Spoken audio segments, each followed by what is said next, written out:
Muy bien, estimados participantes, luego de esta pausa vamos a presentar el segundo tema de esta jornada, referido a la teoría de la prueba y la prueba de oficio, que será dictado también por un destacado jurista nacional, el doctor Luis Alfaro Valverde. Antes de su presentación, voy a dar lectura a los aspectos más relevantes de su hoja de vida.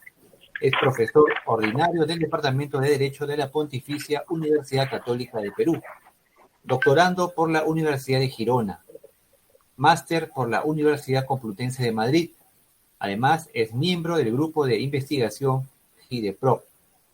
Es autor de libros y artículos publicados en revistas especializadas nacionales. Además, también es expositor en numerosos eventos académicos, tanto del Perú como del extranjero.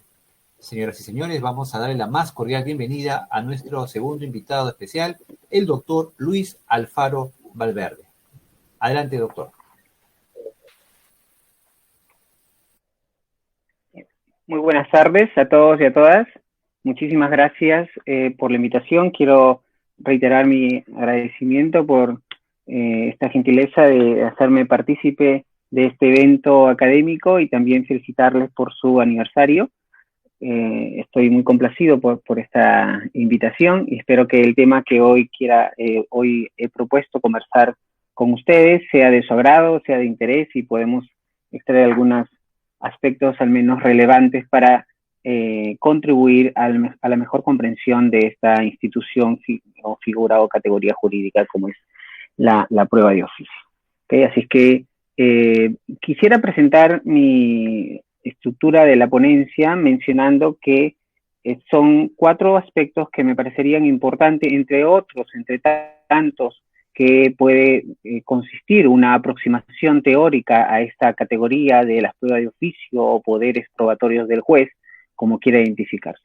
En el primer momento me gustaría mostrar y explicar el estado de cosas, qué es lo que sucede desde el punto de vista normativo, teórico y también jurisprudencial. Es por todos conocidos que la Corte Suprema, en un último pleno casatorio, el 10º pleno casatorio, se pronunció sobre la prueba de oficio, sobre algunos de los problemas jurisprudenciales, pero que con fuerte incidencia también de parte de la doctrina, y estableció algunas reglas vinculantes.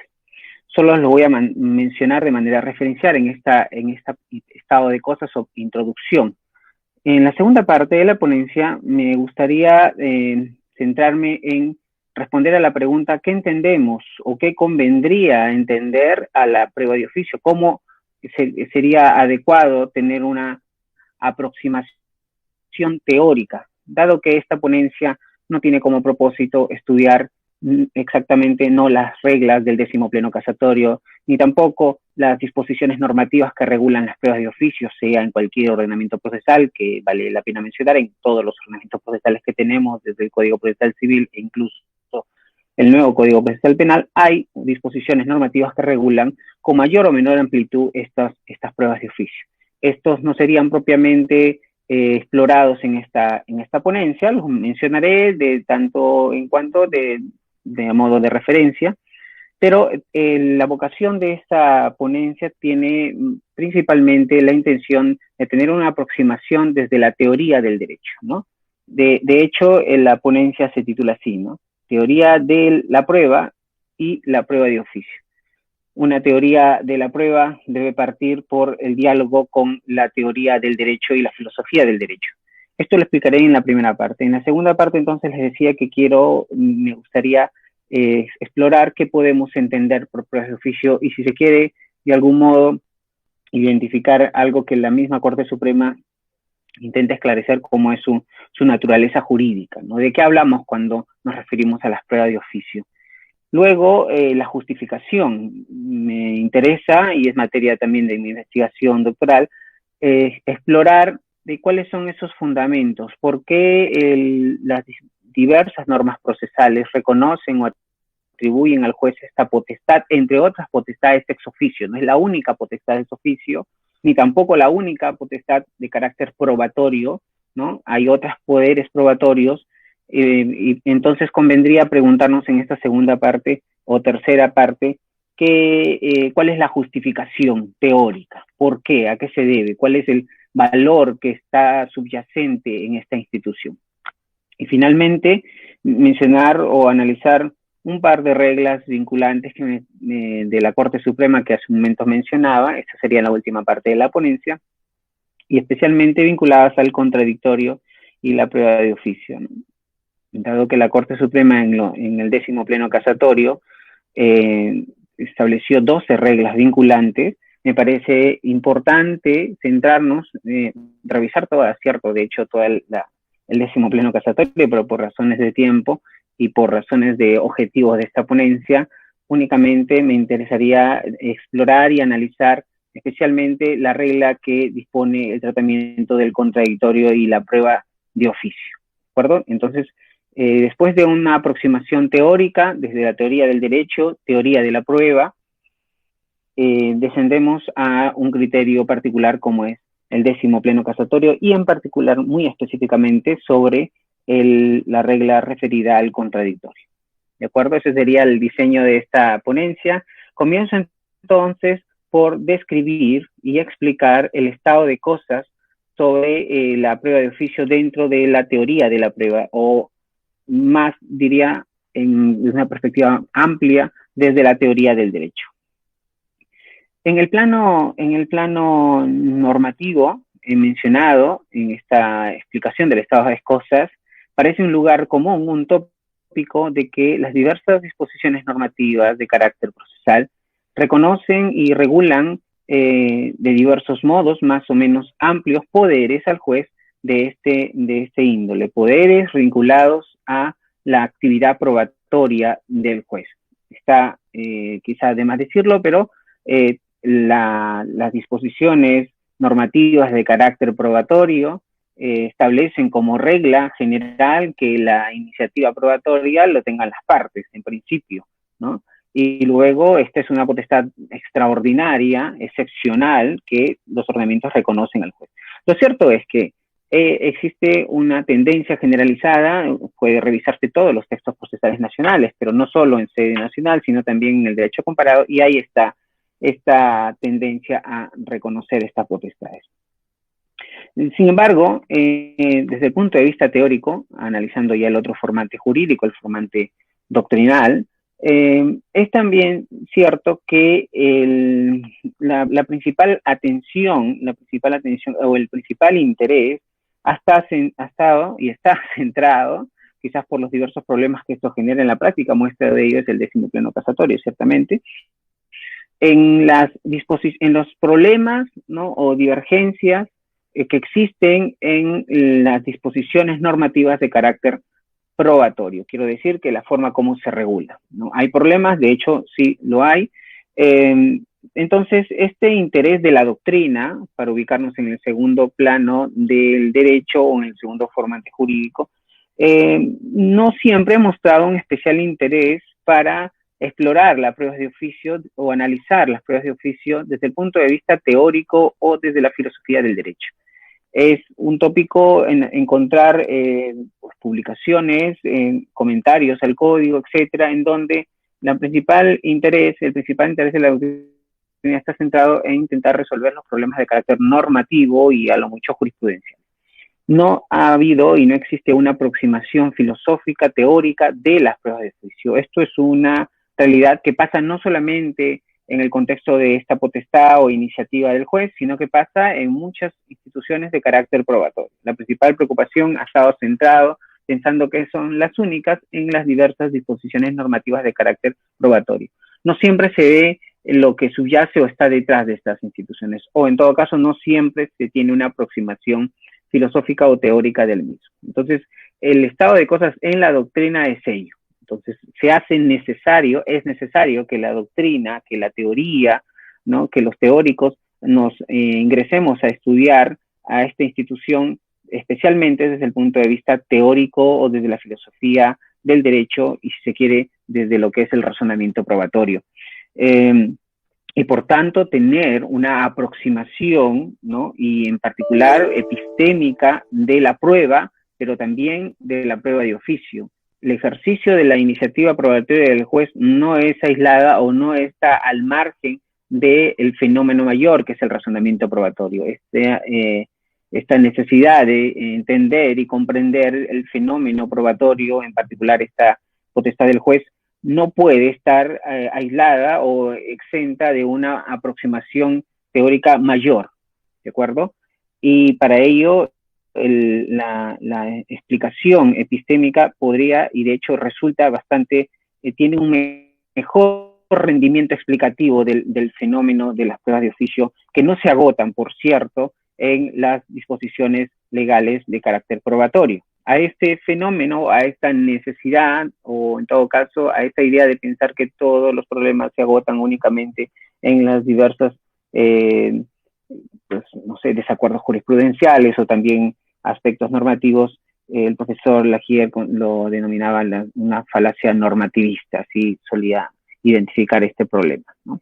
Entonces, se hace necesario un giro de atención en la doctrina, especialmente a la prueba de oficio, no centrados exclusivamente, no quiero decir que los problemas de carácter normativo no interesen o no importen, de hecho es necesario, pero dar un paso atrás y mirar qué es lo que subyace detrás de ello. Tener una aproximación teórica y filosófica ayudaría a comprender mejor esta potestad que es muy utilizada en la práctica judicial. Pues hay diversas sentencias de la Corte Suprema y en particular este 10º pleno casatorio que intenta justamente resolver una serie de desacuerdos. Ya en el plano jurisprudencial, también el estado de cosas no se ha presentado del todo pacífica. De hecho, como he mencionado, la Corte Suprema, en el ejercicio de su función, diría, de corte de precedente o de algún modo como corte de precedente, ha establecido una serie de plenos casatorios y el último precisamente trata de resolver algunos problemas o, bueno, 12 reglas vinculantes establece, una sentencia bastante extensa, pero que si quizás no es la oportunidad para analizar todas las reglas, voy a decir algunas cosas, sobre todo aquella referida al contradictorio, pero si revisamos con detenimiento podrán advertir que los problemas no han terminado o no se agotan con estas 12 reglas. De hecho, muchas de estas no han, desde mi modesto parecer, no han sabido responder claramente a las expectativas de determinación o asunción de posición en cuanto a los diversos criterios o desacuerdos existentes sobre algunos problemas de las pruebas de oficio. Y este es el estado de cosas, tanto en la legislación, en la doctrina y en la jurisprudencia. Y por tanto, no es un estado pacífico, y como no lo es, ¿no? Si quisiéramos nuevamente volver a la doctrina, aunque hoy no tan intenso, pero también las posiciones teóricas a menudo cuando se intenta estudiar esta institución de la prueba de oficio siempre se presentan o se ha presentado básicamente de manera con fuertes desacuerdos, en el sentido de incluso desacuerdos de carácter extremos, al punto de que hay quienes sostienen que el debate debe estar centrado en que los jueces no pueden tener ninguna iniciativa probatoria ex oficio, ¿no? Y por otro lado, hay quienes sostienen que sí debe tenerlo con fuertes y amplios poderes, ¿no? Entonces, al respecto, hay un trabajo del profesor Joan Picot-Junoy que nos comenta precisamente que estamos frente a un debate mal planteado, ¿no? Hay un problema de planteamiento del problema y del debate y que no necesariamente debe ser vista así. Siempre es posible, y esto creo que es una posición más equilibrada, aceptar la posibilidad de que el juez o las juezas tengan estas potestades, estas iniciativas probatorias ex oficio, entre otras iniciativas probatorias, por cierto, con ciertas limitaciones. Dicho esto, la principal preocupación dentro de la teoría de la prueba y la teoría del derecho es básicamente cómo establecer ciertas limitaciones al poder, ¿no? Como se ha dicho y en varias ocasiones he mencionado, el problema del poder y del poder probatorio ex oficio es el problema de sus límites. ¿Cuáles son esos parámetros o ámbitos? No pasa por eliminar estas potestades, ni pasa por hacerlas de manera exclusiva y excluyente a toda participación de las partes, sino por el contrario, en una visión más isonómica del proceso, como diría el profesor Giuliani, podemos proponer o esperar que un modelo de proceso pueda armonizar tanto la iniciativa probatoria de las partes como de manera excepcional las iniciativas probatorias del juez sin ningún problema. ¿Sí? Esta es la propuesta que al parecer la mayoría de sistemas procesales asumen, motivo por el cual está presente en las legislaciones.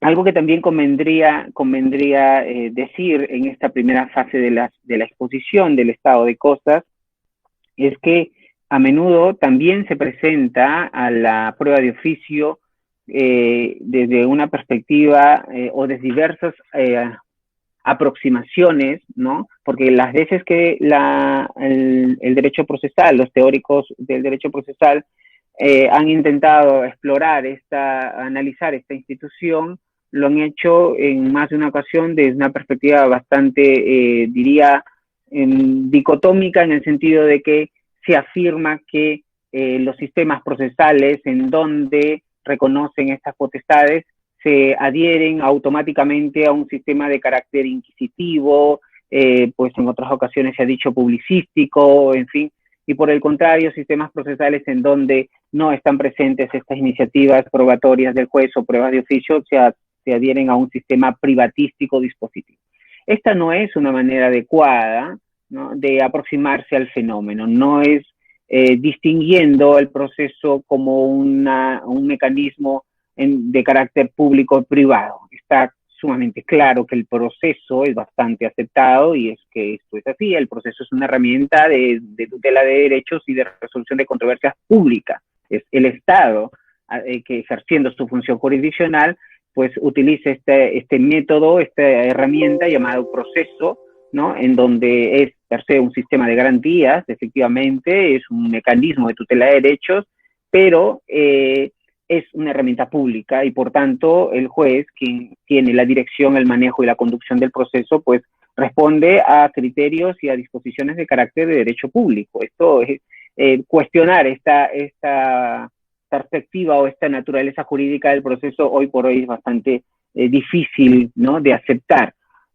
Claro, entonces, que el proceso es de derecho público y, por tanto, todos los sistemas per se que reconocen este método de solución de controversias, proceso, llámese enjuiciamiento, llámese procedura, llámese cualquier modo de entender a este mecanismo, de identificar a este mecanismo, es de derecho público.